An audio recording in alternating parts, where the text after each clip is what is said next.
नमस्कार, मैं पंकज पांडे, देख रहे हैं प्राइम न्यूज और हाजिर हूं उत्तराखंड के तमाम ताजा तरीन खबरों के साथ। उत्तराखंड प्राइम के इस बुलेटिन में तो बढ़ेंगे हेडलाइंस के बाद खबरों की ओर। उत्तराखंड के मुख्यमंत्री पुष्कर सिंह धामी ने मुजफ्फरनगर के रामपुर तिराहा पहुंचकर यहां पर शहीदों को श्रद्धांजलि दी। इस दौरान सीएम धामी ने शहीदों को श्रद्धा सुमन अर्पित किए। वहीं शहीदों के सम्मान में होने वाले कार्यक्रम में भी प्रतिभाग किया। मुजफ्फरनगर पहुंचे उत्तराखंड के सीएम और श्रद्धा सुमन अर्पित किया।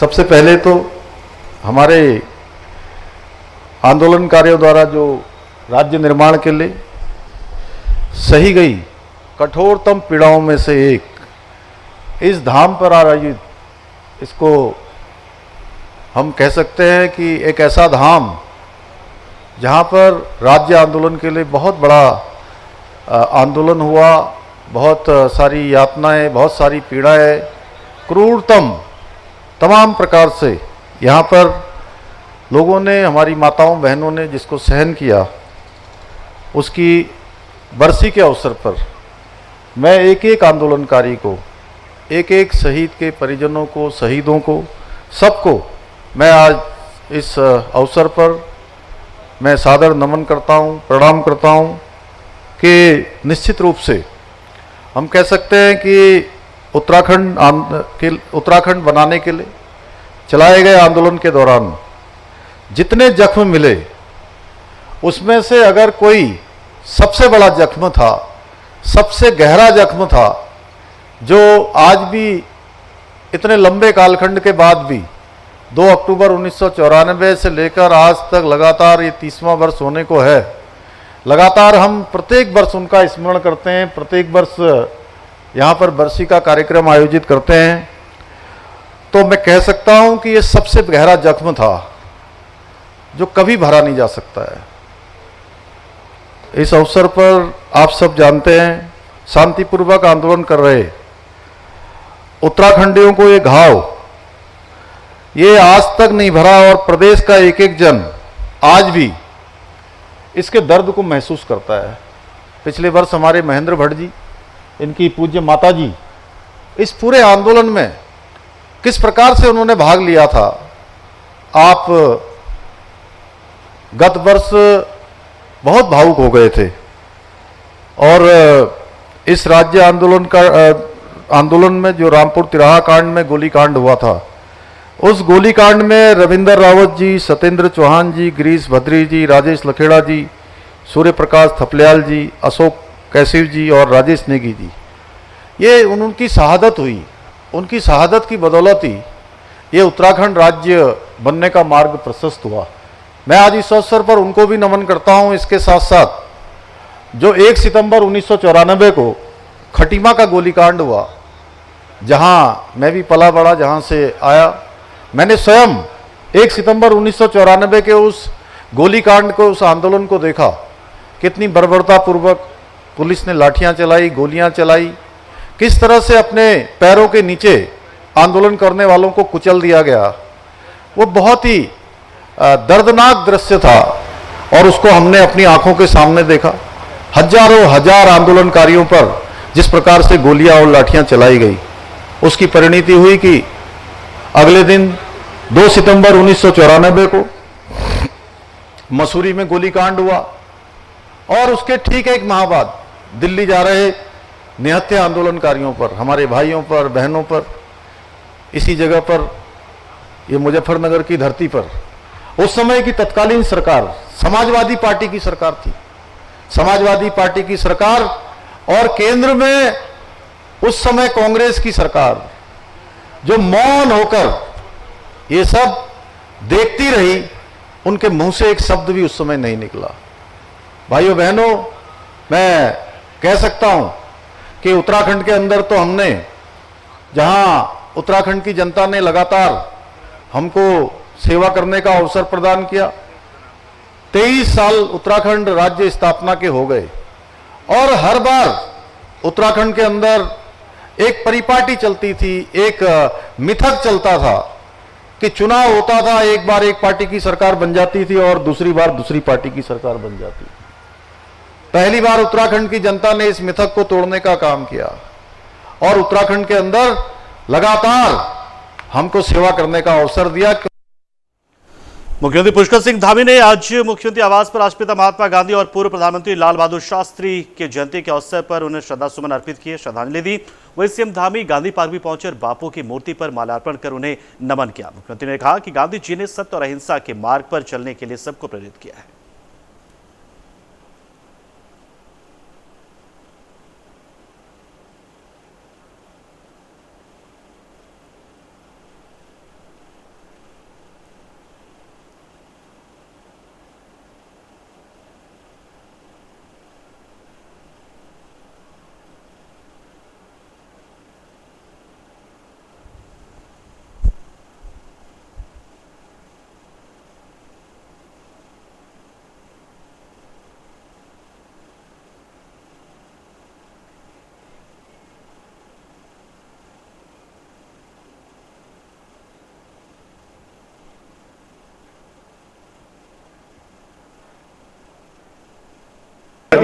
आज 2 अक्टूबर महात्मा गांधी जी की जयंती और लाल बहादुर शास्त्री की जयंती के अवसर पर मैं उनको श्रद्धापूर्वक नमन करता हूं और उनके बताए हुए मार्गों पर हम सब चलें, उनसे प्रेरणा लेकर कहीं न कहीं देश और समाज के हित में सभी को आगे बढ़ना होगा, सभी को काम करना होगा।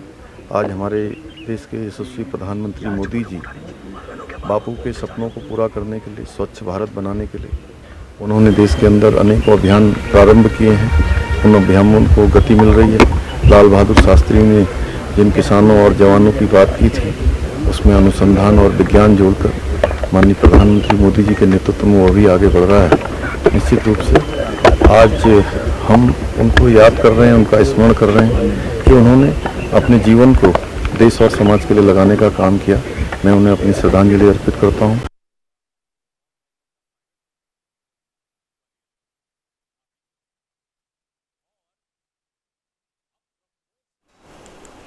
भाजपा प्रदेश अध्यक्ष महेंद्र भट्ट ने शहीद स्थल पहुंचकर उत्तराखंड आंदोलनकारी शहीदों को श्रद्धांजलि दी। इस मौके पर बीजेपी के विधायक मेयर समेत कई बीजेपी पदाधिकारी मौजूद रहे। यहां बीजेपी प्रदेश अध्यक्ष महेंद्र भट्ट ने कहा कि प्रदेश सरकार शहीदों के सपनों को पूरा करने की दिशा में काम कर रही है और प्रदेश में बुनियादी विकास हो रहा है।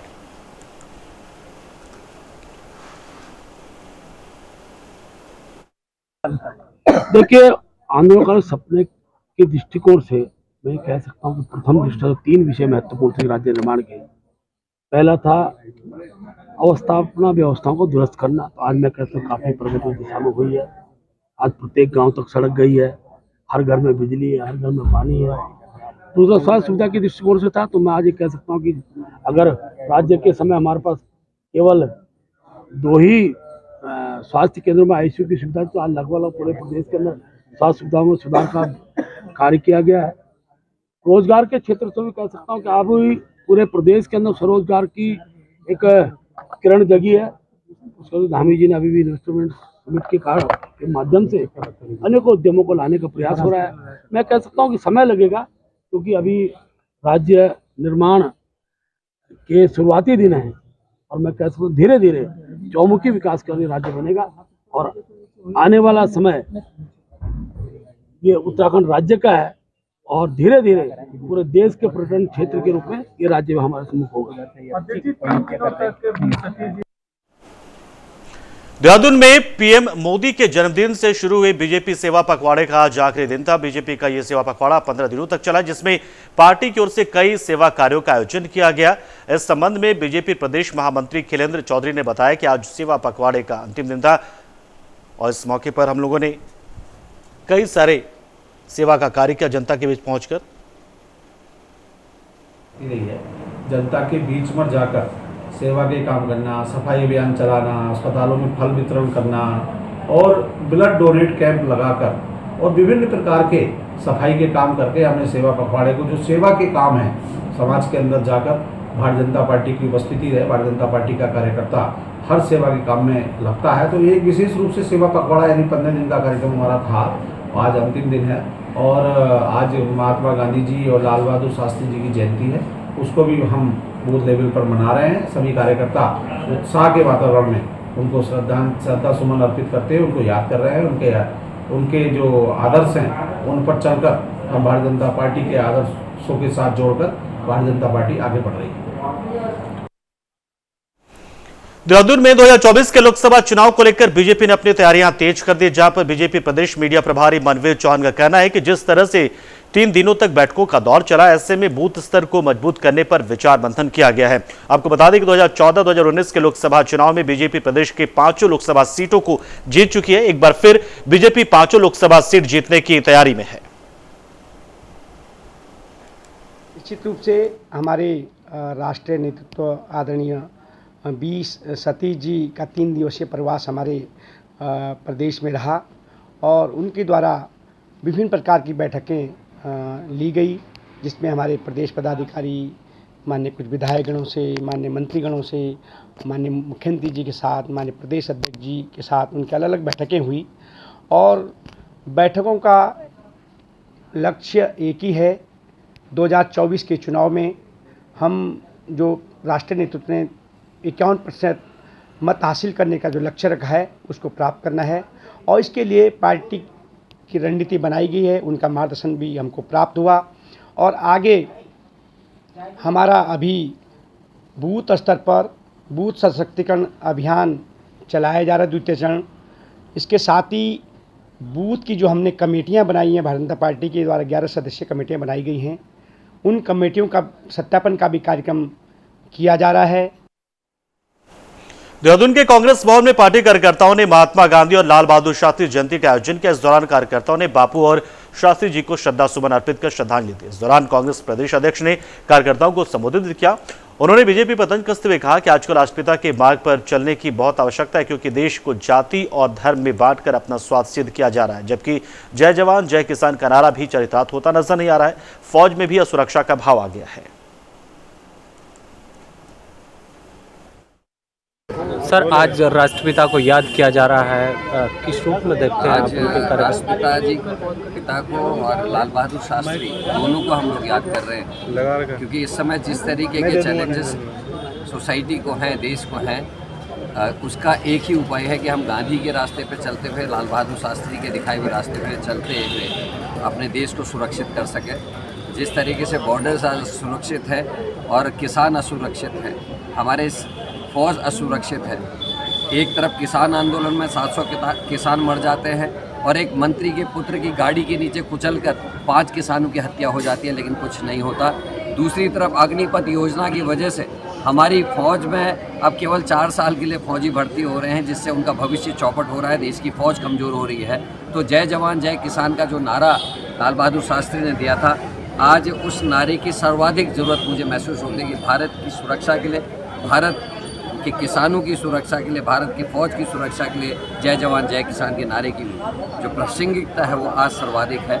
दूसरी तरफ महात्मा गांधी का जो अहिंसा का पाठ था, जो शुचिता का पाठ था, वो पाठ आज के जीवन में सबसे ज़्यादा लगता है कि सबसे ज़्यादा ज़रूरी है। उत्तराखंड में धामी सरकार ग्लोबल इन्वेस्टर्स समिट 2023 का आयोजन दिसंबर महीने में करने वाले, लेकिन उससे पहले इन्वेस्टर्स समिट को लेकर राजनीति शुरू हो चुकी। बता दें आपको कि कांग्रेस प्रदेश अध्यक्ष करण माहरा ने सीएम धामी के लंदन दौरे पर सवाल खड़े किए, तो वहीं भाजपा के प्रदेश अध्यक्ष महेंद्र भट्ट ने भी इसका पलटवार किया। वहीं अब मुख्यमंत्री धामी की अगली उड़ान सिंगापुर, ताइवान और दुबई के लिए होने वाली, जिसको लेकर उन्होंने कहा कि राज्य के अंदर समिट को लेकर जो काम प्रारंभ हुआ है उसमें लोगों के प्रस्ताव हमें मिल रहे हैं। इसके भी साथ हम लक्ष्य भी रखा है कि इन्वेस्टर्स समिट समारोह से पहले एक बड़ी धनराशि को धरातल पर उतार लिया जाए।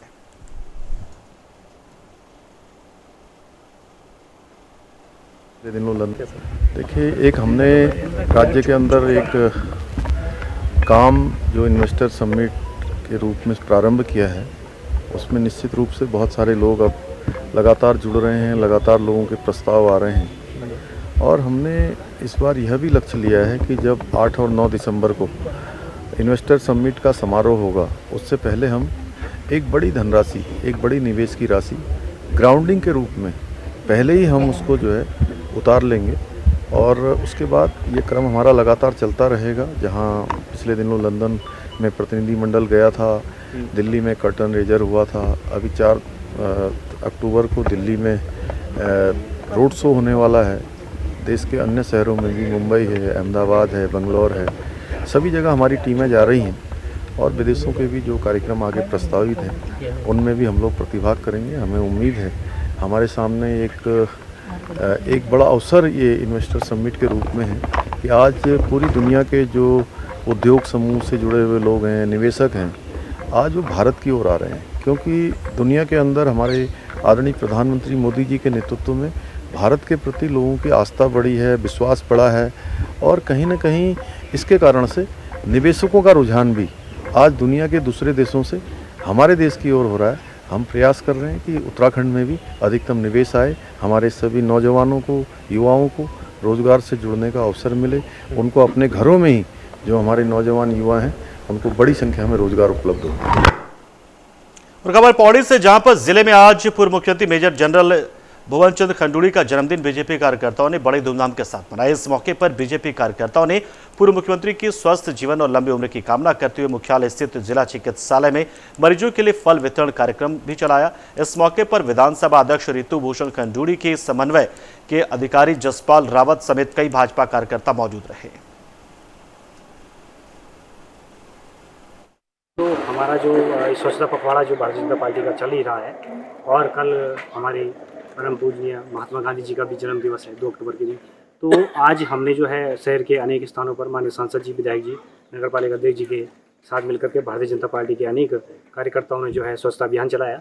उसके बाद इसके साथ ही हमारे पूर्व मुख्यमंत्री भुवन चंद्र खंडूड़ी जी, जिनके दम पर जो है भारतीय जनता पार्टी उत्तराखंड में अपना बहुत बड़ा वर्चस्व बना पाई और चाहे कोई भी चुनाव हो, आज उनके नाम पर उनके नियमों से और जो उनके द्वारा किए कार्य हैं वह कार्य आज भी उत्तराखंड में एक मिसाल कायम करते हैं।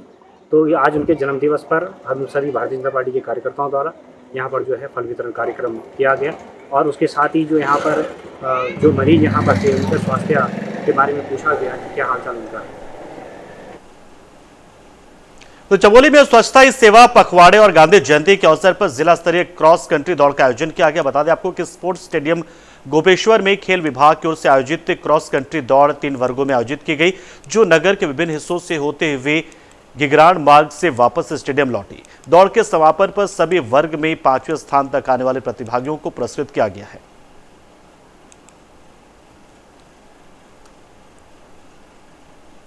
प्रतिभागियों का जिला युवा कल्याण विभाग के अधिकारी ने स्वागत किया और सम्मानित किया।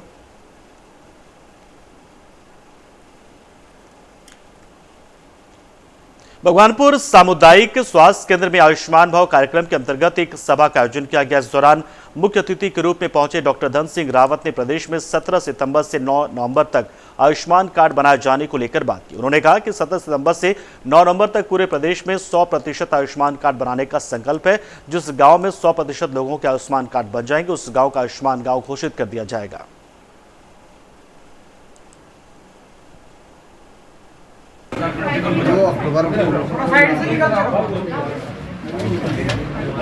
पूरे प्रदेश में हम लोग आयुष्मान सभा का आयोजन कर रहे हैं, हर सीसी में, पीएससी में, हर ग्राम सभा में, हर वार्ड में। और लक्ष्य यह है कि जहां 100% आयुष्मान कार्ड बन जाएंगे उसको आयुष्मान गांव घोषित किया जाएगा।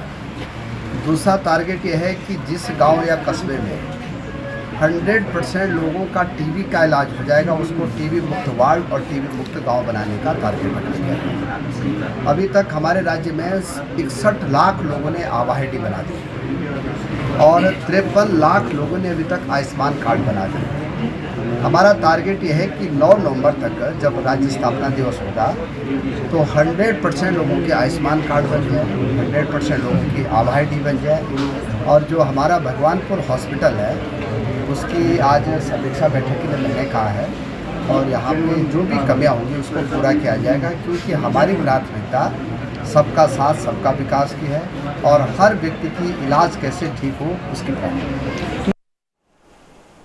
कैबिनेट मंत्री गणेश जोशी ने मसूरी के गांधी चौक पर गांधी जयंती और लाल बहादुर शास्त्री की जयंती के मौके पर आयोजित कार्यक्रम में हिस्सा लिया।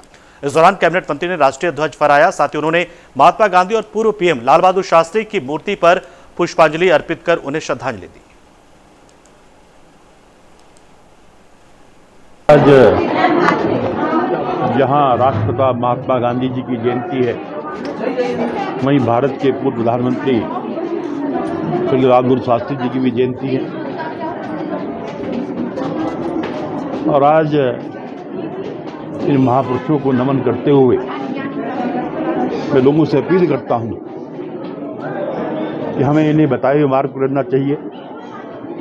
राष्ट्रपिता महात्मा गांधी जी, जिनका जन्म 1869 को हुआ था और जिन्होंने आज़ादी के खिलाफ एक अहिंसात्मक आंदोलन चलाया और आखिर अंग्रेजों को उसके आगे झुकना पड़ा और भारत देश आज़ाद हुआ।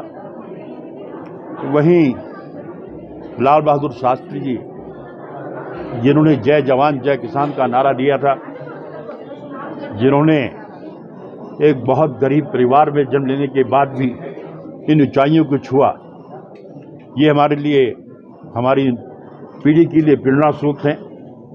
हमें मात्र एक दिन जयंती मनाकर तुच्छ नहीं करनी चाहिए। वास्तव में इनकी जयंती मनाना तब सार्थक होगा।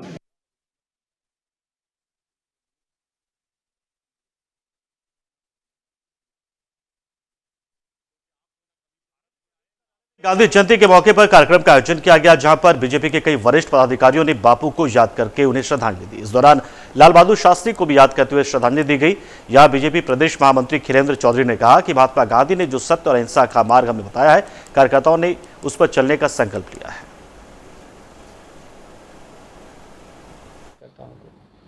देखिए, राष्ट्रपिता महात्मा गांधी को हम हर वर्ष की भांति इस वर्ष भी याद कर रहे हैं और भारतीय जनता पार्टी का प्रत्येक कार्यकर्ता, प्रत्येक पदाधिकारी कहीं न कहीं लाल बहादुर शास्त्री और गांधी जी की जयंती के अवसर पर उनको पुष्प अर्पित कर रहा है, उनको याद कर रहा है। उनके जीवन से जो प्रेरणा हमें मिली है, जैसे स्वेच्छता का संदेश हमने लिया है, और लाल बहादुर शास्त्री जी एक ईमानदार राजनेता के रूप में जाने जाते हैं। उनके जीवन के जो एक तरीके से कहा जाए कि जीवन जिस तरीके से उन्होंने जिया है, जिस तरीके से उन्होंने जीवन जीकर संदेश दिया है अनुशासन का, उस संदेश को हम नीचे तक कार्यकर्ताओं तक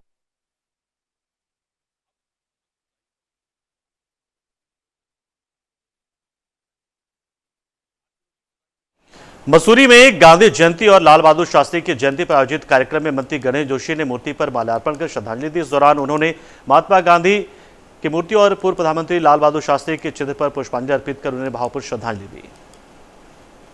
यह कार्यक्रम योगेश्वर सरस्वती विद्या मंदिर इंटर कॉलेज में आयोजित किया गया था, जहां छात्र छात्राओं ने कई सांस्कृतिक कार्यक्रम भी प्रस्तुत किए। इस मौके पर कैबिनेट मंत्री गणेश जोशी ने छात्र छात्राओं और उपस्थित लोगों को संबोधित भी किया। आज जहां राष्ट्रपिता महात्मा गांधी जी की जयंती है, वहीं भारत के पूर्व प्रधानमंत्री श्री लाल बहादुर शास्त्री जी की भी जयंती है। और आज इन महापुरुषों को नमन करते हुए मैं लोगों से अपील करता हूं कि हमें इन्हें बताए हुए मार्ग पर रहना चाहिए। राष्ट्रपिता महात्मा गांधी जी, जिनका जन्म 1869 को हुआ था और जिन्होंने आज़ादी के खिलाफ एक अहिंसात्मक आंदोलन चलाया और आखिर अंग्रेजों को उसके आगे झुकना पड़ा और भारत देश आज़ाद हुआ। वहीं लाल बहादुर शास्त्री जी, जिन्होंने जय जवान जय किसान का नारा दिया था, जिन्होंने एक बहुत गरीब परिवार में जन्म लेने के बाद भी इन ऊंचाइयों को छुआ, ये हमारे लिए, हमारी पीढ़ी के लिए प्रेरणा स्रोत हैं। हमें मात्र एक दिन जयंती मनाकर तुच्छ नहीं करनी चाहिए। वास्तव में इनकी जयंती मनाना तब सार्थक होगा।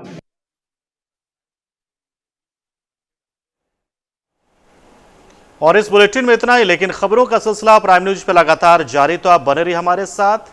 नमस्कार।